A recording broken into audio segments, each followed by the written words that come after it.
जिसने मन को हर लिया वह मनोहर हो गया।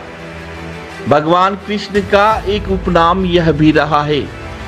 उदयपुर के लोकप्रिय जनप्रतिनिधि मनोहर चौधरी का नाम भी इसीलिए रखा गया होगा क्योंकि इनकी मुस्कान और हर सवाल के बेबाकी से जवाब का कोई सानी नहीं है। सभी के मन को जीतने का हुनर उन्हें भली भांति आता है। नगर निगम में वार्ड 46 के पार्षद और गैराज समिति के अध्यक्ष मनोहर चौधरी ने 1989 में राजनीति के क्षेत्र में प्रवेश किया और यह सिलसिला आज तक जारी है। 1990 में राम जन्मभूमि आंदोलन के तहत मनोहर चौधरी 32 दिनों तक यूपी की उन्नाव जेल में बंद भी रहे। वहीं राजसमंद, सिरोही और उदयपुर जिले के विधानसभा क्षेत्रों के प्रभारी भी श्री चौधरी रहे।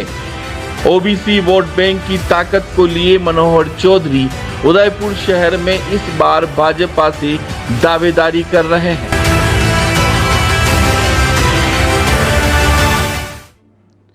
नमस्कार, आदाब, सत श्री अकाल। मैं हूं मनु राव और आप देख रहे हैं हमारा खास कार्यक्रम नेतागिरी। राजस्थान में चुनावी बिगुल बज चुका है और यह रणभेरी कभी भी मूर्त रूप ले सकती है। माना जा रहा है कि अक्टूबर में आचार संहिता लग जाएगी और उसके 45वें दिन चुनाव हो जाएंगे। उदयपुर, जिसकी नज़र इस बार पूरे राजस्थान को है और जितने बड़े नेता हैं वह यहाँ पर लगे हुए हैं क्योंकि यहाँ पर मेवाड़ भाजपा के कद्दावर नेता गुलाबचंद कटारिया ने सालों तक राज किया है। बहरहाल वह असम के राज्यपाल हो गए हैं और इस बीच 5 साल पूरे नहीं हुए और उन्हें अपना विधायकी छोड़नी पड़ी। लेकिन उपचुनाव इसलिए नहीं हुए क्योंकि मुख्य चुनाव जल्दी आने वाले थे। तो उनके जाने के बाद जब तक वो थे तब भाजपा में कोई चेहरा सामने नजर नहीं आता था। लेकिन उनके जाने के बाद ये सूची है 25, 30, 35, 50 तक पहुंचने लगी। और इसी कड़ी में हमारे साथ मौजूद है एक शख्स जो किसी परिचय के मोहताज नहीं है, लेकिन ओबीसी की ताकत की वजह से अपना टिकट पक्का मान रहे हैं और अपनी दावेदारी कर रहे हैं। हमारे साथ हैं गैराज समिति के अध्यक्ष मनोहर चौधरी, जिनका स्वागत भी करते हैं और सबसे पहला सवाल करते हैं। मनोहर जी, कैसी चल रही है नेतागिरी? नेतागिरी तो हमारे रग में बसी हुई है और शुरू से ही हम काम में लगे हुए हैं। विद्यार्थी परिषद के से ही जीवन का शुरुआत की थी। उसके बाद से निरंतर हमारी नेतागिरी क्या कहें, मतलब सेवा ही है, समाज सेवा। ये एक माध्यम है राजनीति और इसके माध्यम से समाज सेवा कर रहे हैं। और अभी भी पार्टी जो दायित्व में दे रखा है वो दायित्व हम निभा रहे हैं। और नगर निगम में भी पार्षद के नाते वार्ड में काम करते हैं, समिति के नाते शहर में काम कर रहे हैं और गोगुंदा प्रभारी के नाते हम गोगुंदा के क्षेत्र में काम कर रहे हैं। वार्ड की अगर बात करें तो आप अपने काम से कितने संतुष्ट हैं? मैं कह सकता हूं कि मुझे ये तीसरी बार पार्टी ने मौका दिया और हर बार पार्टी ने मेरे काम से संतुष्ट होने के कारण आगे से आगे मौका दिया। इस बार भी कुछ विचित्र परिस्थितियां बनी थी। पार्षद हम नवंबर में जीते और उसके 2-3 महीने बाद कोरोना जैसा पीरियड आया। वो 2 साल ऐसे निकले हैं जिसमें हमें केवल सेवा के अलावा वार्ड के विकास की ओर ध्यान नहीं गया क्योंकि शहर बंद पड़ा है, लोग मर रहे थे दवाइयों के लिए, ये कोरोना में सब पीड़ित थे। तो हमारा पहला कर्तव्य था कि पार्षद के नाते हम कोरोना के कारण जो लोग दुखी थे, जिनके घरों में खाने को आटा नहीं था, पीने को पानी नहीं था, तो उन सब की व्यवस्था करवाने में हमने सब काम छोड़ के, नाली, रोडे, बिल्डिंग बनाना करना सब छोड़ के वो 2 साल तक हम उन लोगों की सेवा में ही करते रहे और वार्ड में उन लोगों की सहायता पहुँचाई। सिर्फ आपके ही वार्ड की बात करें तो बोहरा गणेश जी एक बहुत बड़ा शक्तिपीठ है। वहाँ पर रोज़ाना हज़ारों की संख्या में लोग दर्शनों को आते हैं। वहाँ गंदगी, पार्किंग और अवैध अतिक्रमण की जो काफ़ी समस्या है उसका निजात अभी तक नहीं मिल पाया। आपसे पहले भी जो भी पार्षद रहे वो भी नहीं कर पाए और आपके होते हुए भी वहाँ की जनता के बीच में जो सवाल उठ के आए वो सबसे बड़ा बोहरा गणेश जी मार्ग पर गंदगी, यातायात बाधित और अवैध अतिक्रमण का है। क्या कहेंगे? अवैध अतिक्रमण का तो मैं मानता हूँ कि बोहरा गणेश जी रोड जो यूआईटी के अंतर्गत आती है और नक्शे में वो 60 फीट है, मगर क्योंकि कई बार हम नागरिकों के साथ मिलकर यूआईटी भी गए जाने के बाद 60 फीट रोड चौड़ी करने और जो अतिक्रमण जिन्होंने कर रखा है, महापौर जी को भी साथ लेके गए, मौका दिखाया, लोग 10-15 फीट आगे बढ़े हुए हैं तो उनको तोड़ा जाए। अब हम पार्षद के नाते हम प्रेशर बना सकते हैं, मगर एजेंसी हो गया। जैसे हम यूआईटी पे गए थे, यूआईटी का हमने 60 फीट चौड़ी कर दो, ये बोरा गणेश जी रोड है, इसको चौड़ी करनी चाहिए हम, मगर किसी न किसी कारण यूआईटी ने उसका प्रयास हमने जो किया वो अपना उस कदम नहीं उठा पा रही है। नक्शा पास वो 60 फीट पे कर रही है, आज रोडें वहाँ पे 25-30 फीट की रह गई हैं। तो ये एक वास्तव में दुखदाई है। और नगर निगम जो अस्थायी अतिक्रमण के लिए नगर निगम के 2-3 बार दस्ते भी गए, मगर आप जानते हो नेचर है हमारा कि उड़न दस्ता देखते हैं भग जाते हैं, उड़न दस्ता चला जाता है लोग आ जाते हैं। तो ये जो है स्थिति वो बहुत विकट स्थिति है और ये पूरे शहर में इसको देखने को मिलता है। उसमें बोरा गणेश जी क्षेत्र भी अछूता नहीं है, वहाँ पे भी ऐसे है।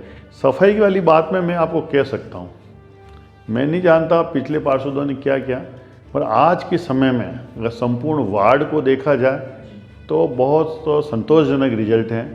मगर रही बात बोरा गणेश जी क्षेत्र में, हमारे क्या 2-3 चीज़, हमारी आहट सभ्यता है जहाँ टीले बने हुए हैं, हमारा वार्ड वहीं से चालू हो जाता है। तो वो टीले बने हुए हैं तो टीलों की जो झाड़ियाँ है ये है, अब हम उन लोगों को हाथ भी नहीं लगा सकते हैं कि जब भी हम काटने जाते हैं पुरातत्व विभाग वाले उठ के आ जाते हैं कि ये काम तो आप नहीं कर सकते उस पर।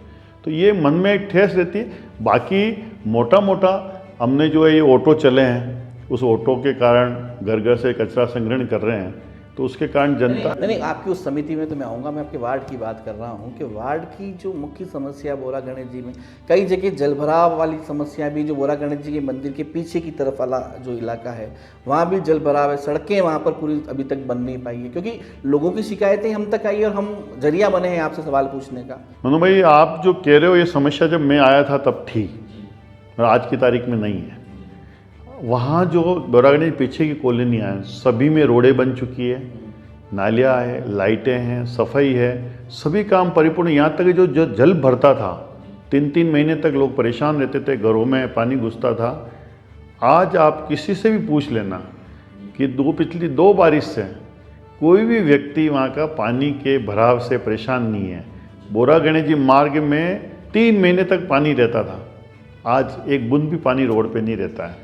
आप जब चुनाव लड़े थे तो आपके सामने सिर्फ एक ही विपक्ष नहीं था, 4 विपक्ष थे, तो विपक्षियों के सवाल भी काफ़ी होते हैं। तो एक शिकायत जो आई है कि आप समय पे जनता को मिलते नहीं हैं, तो करीब 5 बूथ आपके इलाके में बताए थे, तो आप क्यों नहीं बूथ वाइज समस्या के निराकरण के लिए दिन निकालें? मैं निश्चित रूप से मनु जी, ये ना ये जो लोग कहते हैं विपक्ष का काम है कि वो तो जो है नहीं, पर उन्होंने मांग तो जायज ही। नहीं जायज उठाई। मैं बता रहा हूँ ना, मैं निरंतर वार्ड के संपर्क में हूँ, ये लोग जानते हैं। जो आम जनता से पूछेंगे, मैंने सब मेरे स्टैंड बना रखे हैं।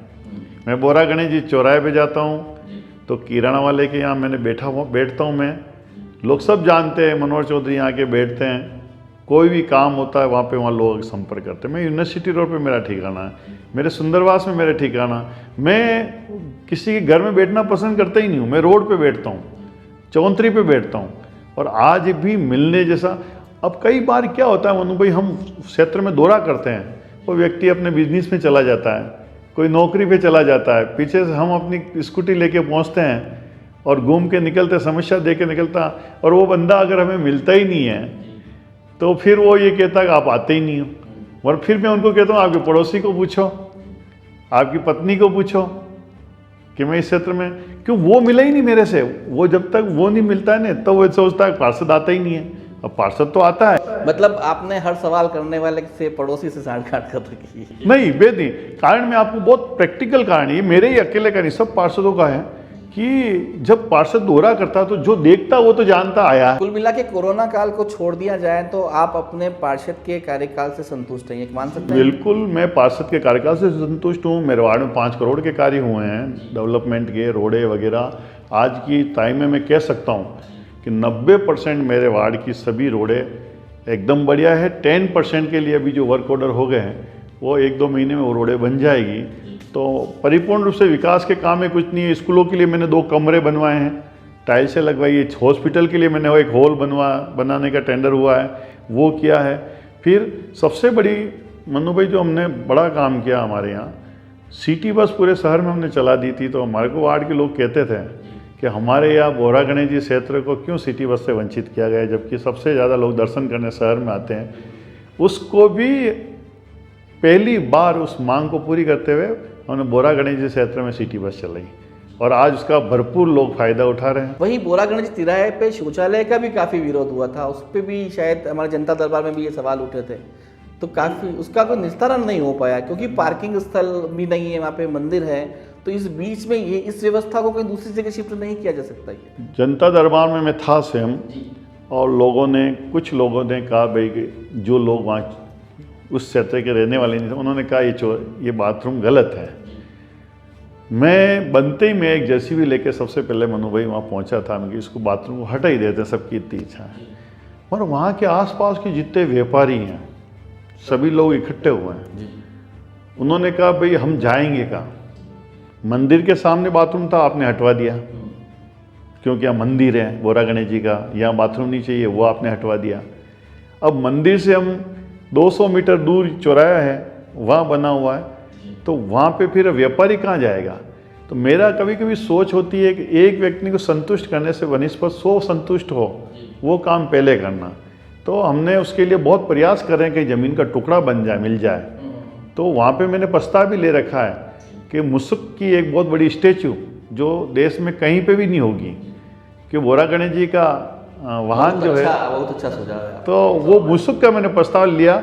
और फिर मैंने RSCB से बात की, वहाँ 2 डिब्बियाँ लगी हुई है उस बाथरूम के पास में, वो कि हम किसी भी हालत में यहाँ से नहीं हटा सकते, बहुत कुछ भी कर लो, क्यों हमारे चारों ओर से जंक्शन ही यही बन रहा है, तो हम यहाँ नहीं हटाए।